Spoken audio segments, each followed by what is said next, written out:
Today here I'm talking about assertion-based formal debugging, which is kind of a little bit a play on word on what is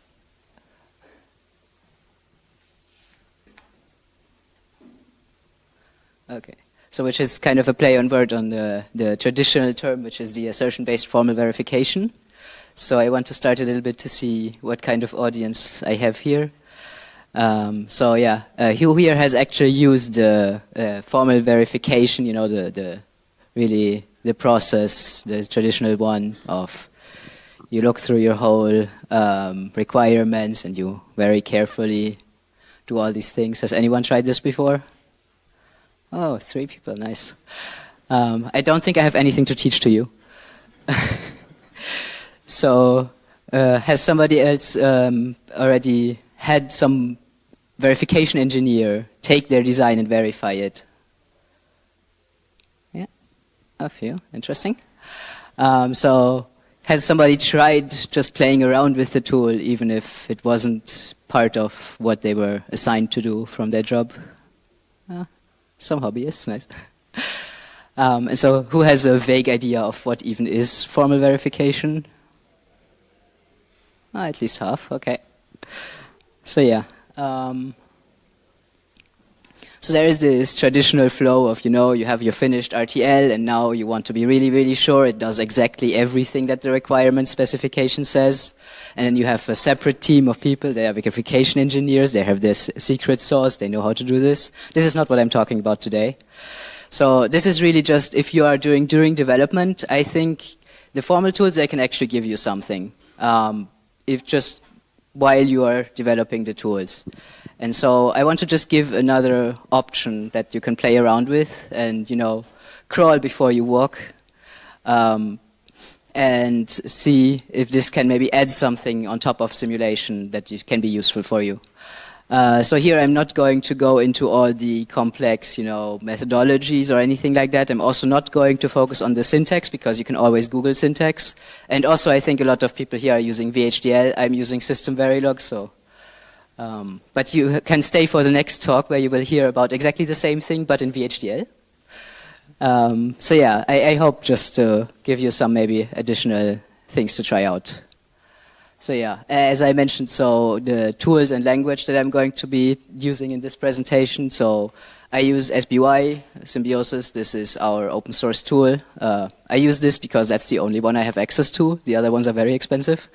But if you do have access via some academic maybe project to the commercial tools, I hear that the GUI is nice. Our tools are completely command line, so they are good for CI. They are not all that pleasant to use for as the GUI.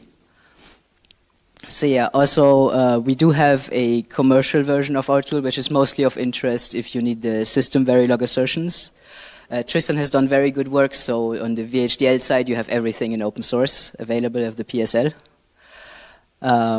And yeah, I also have uploaded the code for the examples that I use, so if you want to have a look. I haven't managed to have the time to write the README for the code yet, so I hope I will add that later.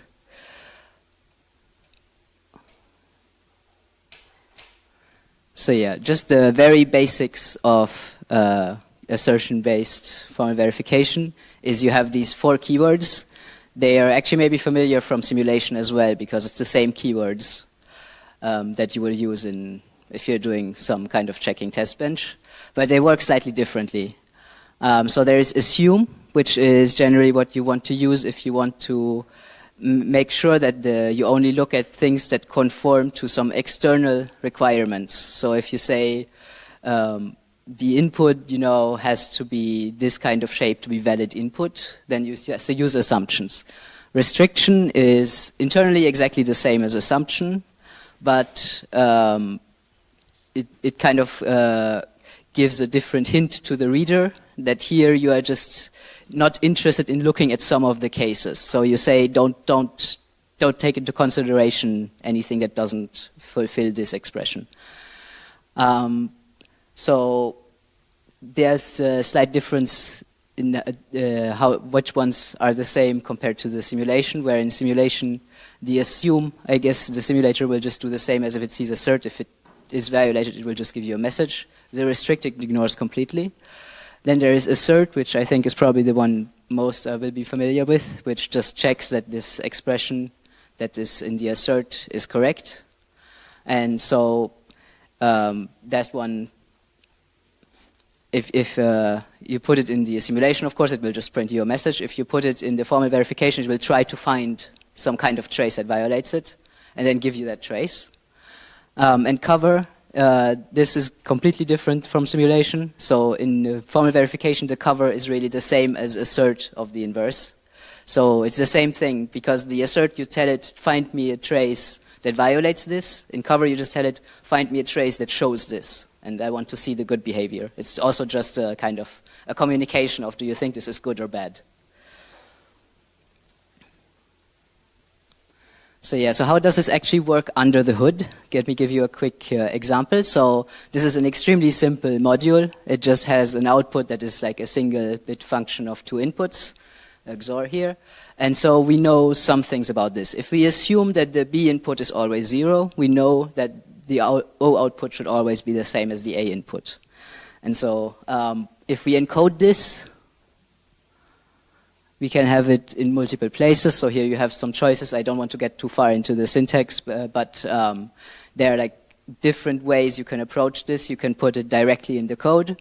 This is quite easy. You have it already there. The downside is if you have some tool that maybe doesn't like having these expressions there, you have to start putting if-def and stuff around to be able to disable it. You can put it in a test bench. This is probably very familiar if you're doing simulation test benches. You can do the same thing. The only downside here is that it gets a bit harder to access the internal signals. So especially with the open source tools, we don't support the hierarchical reference inside another module.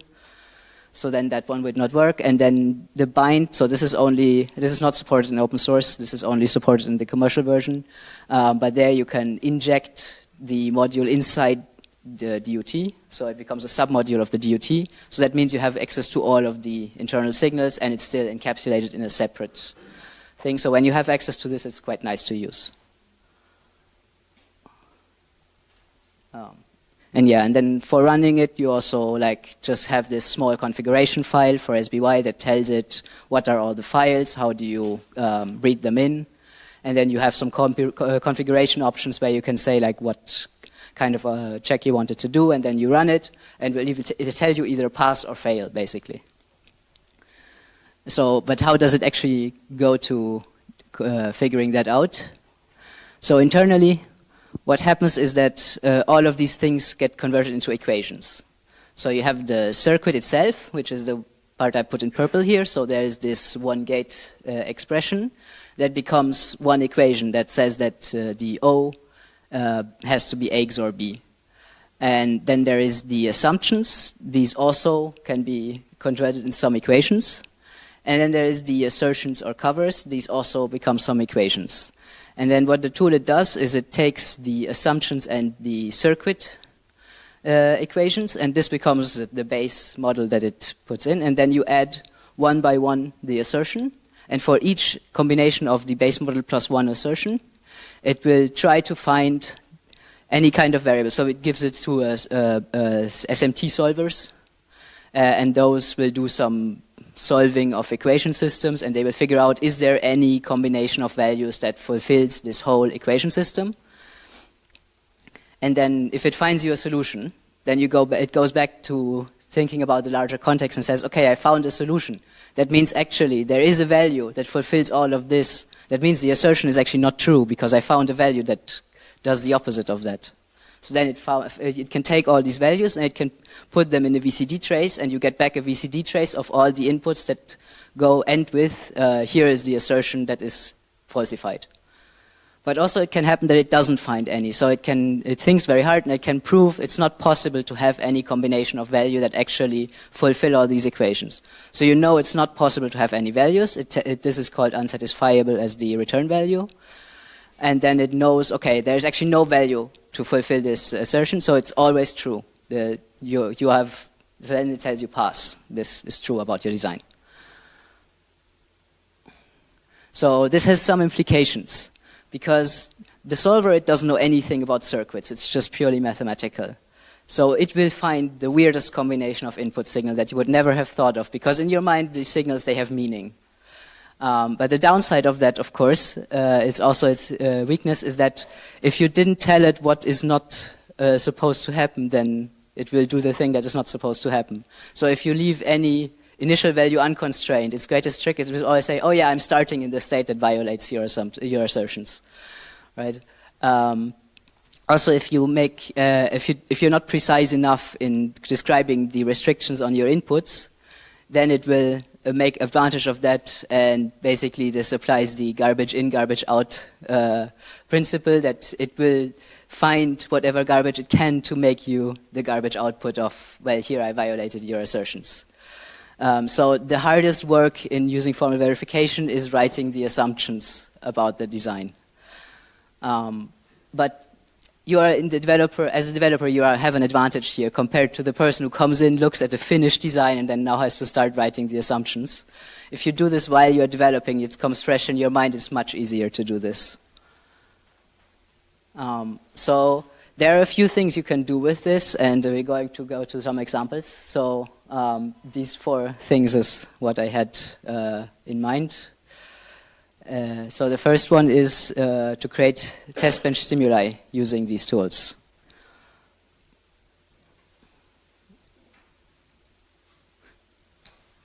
Yeah, so this is for cases where you maybe have a design which has deep state space or has some weird edge cases, and you're not sure what kind of input do I need to put in my test bench to make it actually display this behavior so that I can check everything is working fine.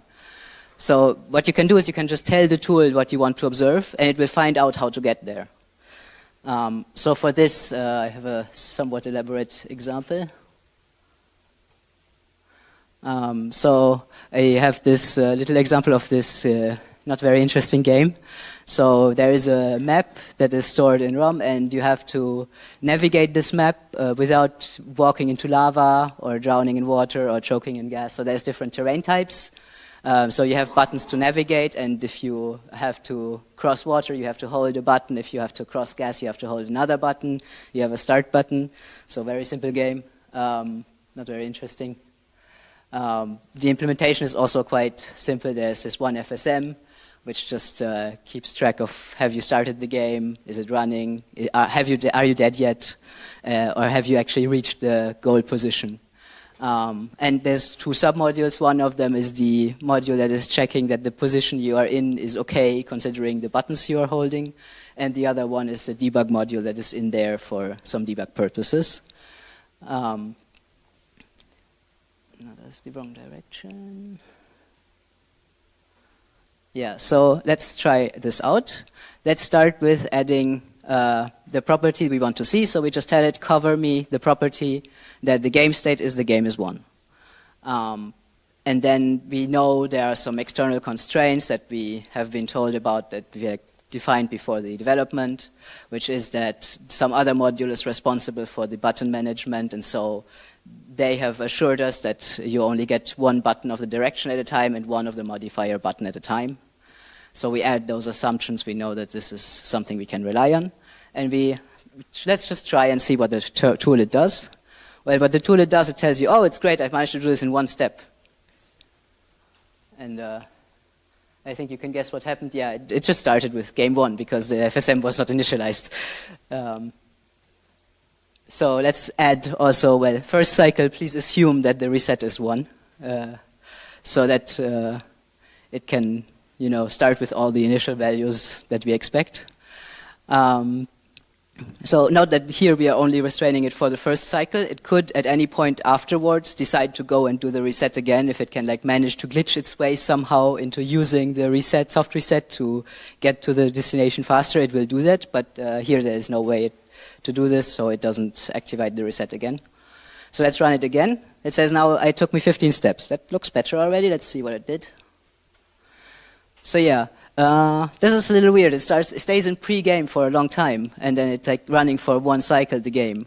So what actually happened, it figured out that there is a combination. If it does up, up, and down, down, and left, right, BA, and then it hits start, then actually this activates the debug unit, and the debug unit will set the position to the goal position.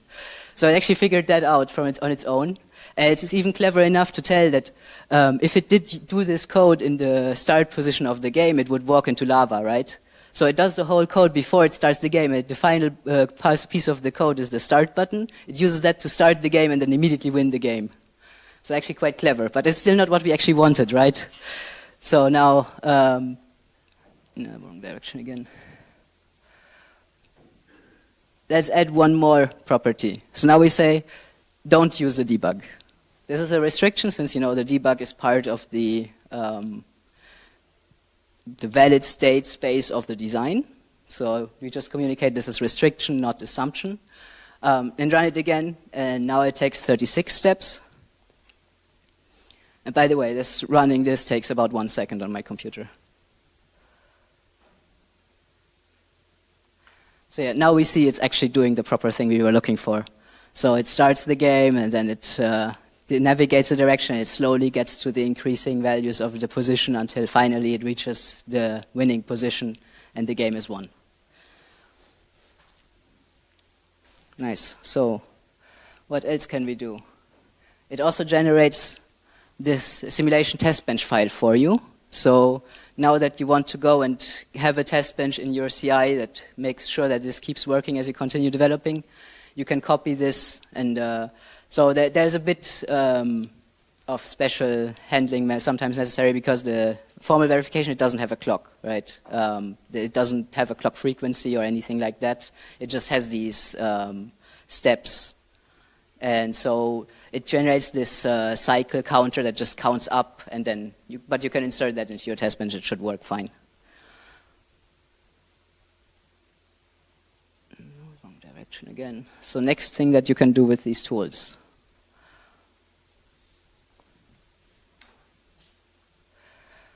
So let's assume you are in a position you are thinking about how to implement something, and this should be true about my design. I want to rely on this. But maybe before I rely on this, I want to be really sure that this is true.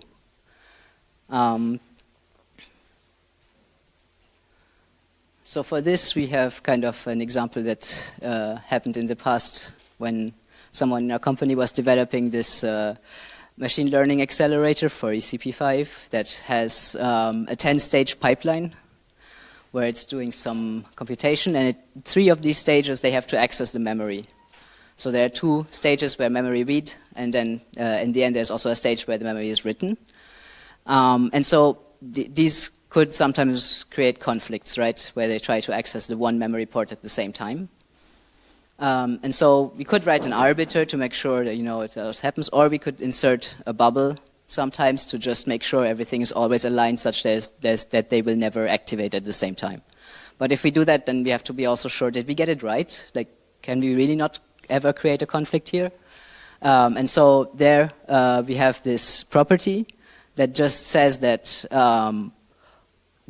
only one of them should always be active. And actually, there is no need for anything further in this design, just the initial reset assumption, because otherwise, of course, again, it will start with, oh yeah, I have just everything active. So yeah, you just do initial reset, and then you can see it works. Yes, I have already proven that this is always going to be happening. That's nice, but are we sure that we actually did the check correctly? So one very common thing to do wrong in formal is to over-constrain the design. So if you put your assumptions a little bit wrong, you have already excluded all the useful behavior of the design from the things that it's looking at.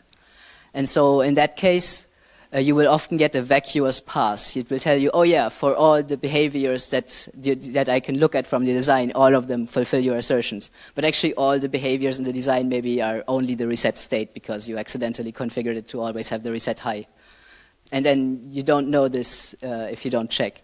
So you have to also confirm that you did the check correctly, especially as you're starting out. I think it's very important to do that. So there are 2 things you can do about this. One is you can add a covers property to check that the solver is able to show you it's able to do the things you wanted to look at. Right, so here we also add a cover property that shows it doing a memory access, and this passes. So yeah, it can do memory accesses. We haven't excluded the possibility of doing memory access.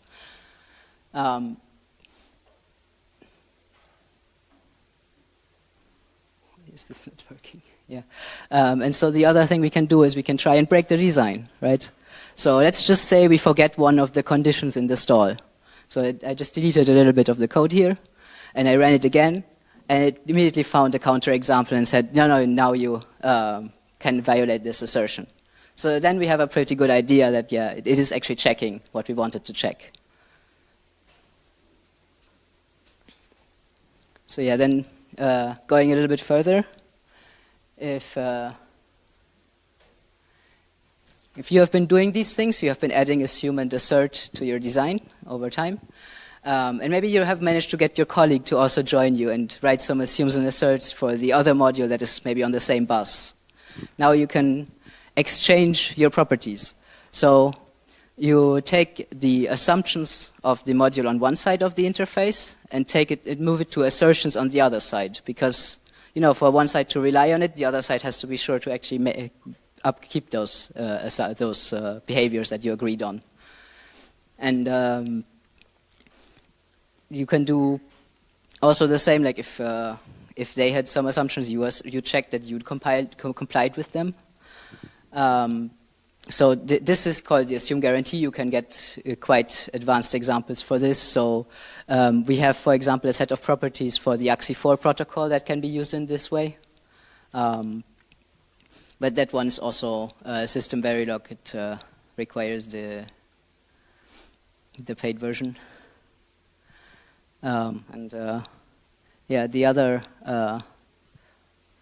I guess, yeah, this is the last point I was wanted to mention. The other thing you can do is once you have the integrated design, so you have both of the sides of the modules where you have the assumptions and assertions that you checked individually as unit test, you can also do the integration test. You convert everything to assertion, except what is the inputs of the top module.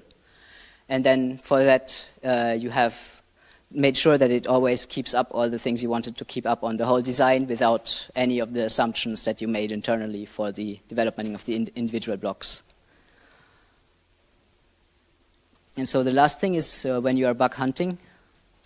So let's assume you are testing your design now that you've developed it in the FPGA, your first version, and you observe some bug that you couldn't see in the simulation before. So you want to figure out why is it doing this. So there are maybe two reasons why you can't do this in simulation. So either you don't know what is the input sequence that produces this behavior. So in that case, maybe you can just try and add an assert or a cover for this behavior. And if it's something related to like very precise timing of if this signal arrives just in this very specific situation where it is currently processing this other thing, and at the right time exactly this other request arrives, this is something that the solver it can find sometimes in 15 cycles. Even if it only, you leave your system running for one day and only then the situation appears, sometimes it can find it in 15 cycles. So that is basically going back to the first thing I showed, just how to make a test bench. This sometimes also doesn't work because you need to have a lot of setup before, and then maybe the problem is too hard for the solver because the deeper the states get, so when you saw the equations at the beginning, for each time step, each cycle, it will add another copy of the equations for all the circuit, right? So then this problem becomes larger and larger the more time steps you have, so you're kind of limited in how deep you can get the traces from the formal verification.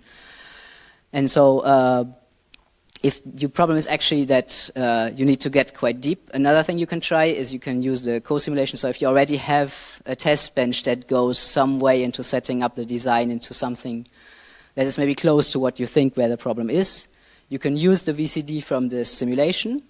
You can use the co-simulation feature to have the state at the end of the simulation loaded into the formal verification, and then start the formal verification from that state and explore the next 15, 20, 30 cycles and see, does that get you to the bug? And of course, once you have this possibility to use the simulation VCD, another thing that you can do is you can use the cover trace, which is also just a VCD, right? So you can use a previous cover trace and use that as input as the start state for the next cover trace. So maybe, for example, you get partial information from ILA of the state of the design just before you observe the bug. You can first do a cover of this partial state to get the state close to this, and then you try and see if you can reach the problem. Of course, it might also fail because if you don't have all the state information, then maybe some of the other state that needed to be in a different state isn't actually at the right state at that point. But you can try, you know. Maybe it will solve a problem for you. As I said at the beginning, this is not supposed to supersede everything you do. It's just one more thing you can try out and see if it helps you. So yeah, speaking of trying out, how can you actually try this out? You can download the OSS-CAD suite, which is open source and available. It has the SBY tool. It has all the solvers that are required as dependencies. It has a lot of other tools that we have. If you are on Linux, it will also include precompiled the GHDL. Unfortunately, we haven't managed to cross-compile from Mac and Windows, so for those ones, you have to install it manually if you're using VHDL. You have the link to the documentation. We have a bunch of app notes that kind of explain the basics of formal verification. There's, I'm sure, also lots of resources out on the internet. If you Google for the assertion-based formal verification, you can find some courses. And yeah, if you have any need for the system Verilog assertions that are not supported in the open source version, you can also ask us for an evaluation license. And what we also do is we give out special licenses for open source projects. So if you have an open source project that requires the Verific frontend to do some of the features that are not possible in open source, you can ask us, and we give special licenses that allow for free that allow you to use it only on open source designs. So all the input have to be released in open source on the internet, and then you can use this for free. So yes, please, if you have any questions. Use this one so I can bring that one around. Any questions?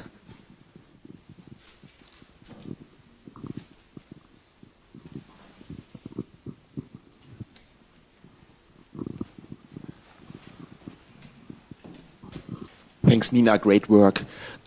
What are the practical limits of that whole? For example, can Intel use this to debug their next 20-stage CPU with branch prediction and so forth, where I have a ridiculous stage space? So, yeah, if there are several papers from Intel where they use this kind of thing. So obviously they use the paid tools because they are more convenient to use, but yes, absolutely, Intel does use this. And so the tools are actually extremely good at cutting away, even if your design is very large, they are very good at just eliminating everything that is not necessary for the assertion very early. So it really depends only on the complexity of the combination of the influential assumptions and the assertion itself, and like the circuit between them.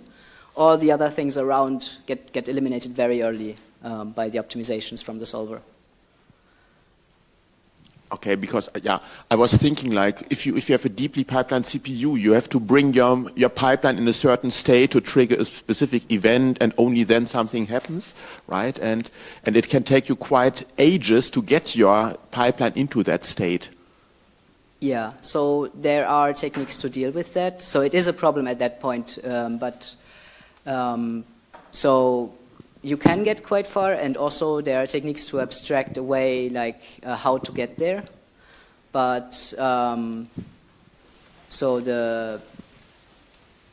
trying to think about what the RISC-V formal. So we have this RISC-V formal set of properties that are for checking the spec compliance of the instruction execution, right? And I think this is not really taking that long. I think the longest check is a few minutes in there for. But yeah, I mean, the open source processors are usually not that complicated, and so the hard part is really, it's very hard to estimate how difficult is a problem for the solver, because the problem for the solver is very different or very unrelated to what you are thinking about of the circuit. So sometimes it's very hard to estimate what's going to be a difficult problem and what's going to be an easy problem. Okay, thank you.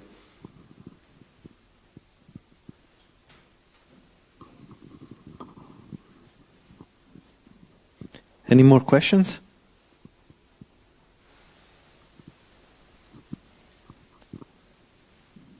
So myself, I found the presentation really interesting, and made me feel so guilty about how little we use these kind of things. Like the bug hunting for me is a nightmare, and I really think that we should move towards it, and that might be the cause. Yeah, so I think actually, but like it's weird because once you start using it, you just get this feeling like, why is it so isolated to these verification engineers that have like the special person that has a special knowledge how to use a special tool?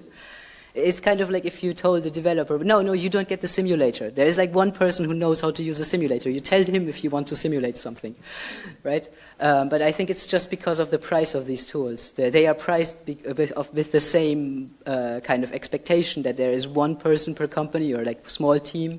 So, you know, big company would have maybe 10 seats of these. So then one license costs, I don't actually know what they cost, but I'm told it's a lot.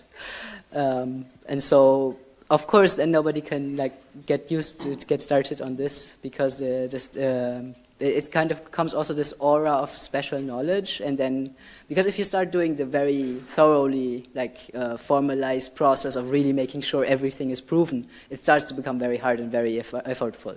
But I think you can start with some very easy things that maybe can just give you a little bit extra, and getting started there I think is interesting. So it adds something without getting too heavily into the effort, but people have this mindset of, you know, it's formal, I have to do it right. Yeah, I see the feeling, like if you do it really properly, it's like a mechanics or a pilot. But if you just want to use it to hunt bugs, it really seems a very good tool. You know how there's also like this UVM, you have this whole process of like you have the specification, you like very carefully make sure, but it's not the only way to use this test bench. You can also just write a quick test bench for this one thing you want to try out. And the same you can do in formal. You can just write a quick check for this one thing you just want to figure out. I'd actually like to respond to you. What changed my mind with regards to these tools was actually the concept of test-driven development. If you don't know what it is, I suggest you look it up. Essentially what it means is you write your tests first before you write your code. And it's a really nice process because you write your test and then you don't have any code, so it fails. But you know your test works, right? Mm-hmm. And then you start writing your code and eventually it passes. And this kind of concept that it's a very nice way of coding because you have these constant successes. You sort of encourage yourself. So I found that was that sort of drove me to the tools. I think it's a nice way of developing, rather than the opposite. It's like, oh God, I have a bug, I have to solve this thing, it's annoying. Yeah, like right. It's a much nicer way of programming.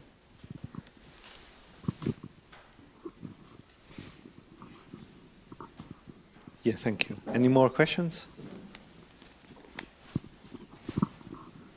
So let's thank Nina again.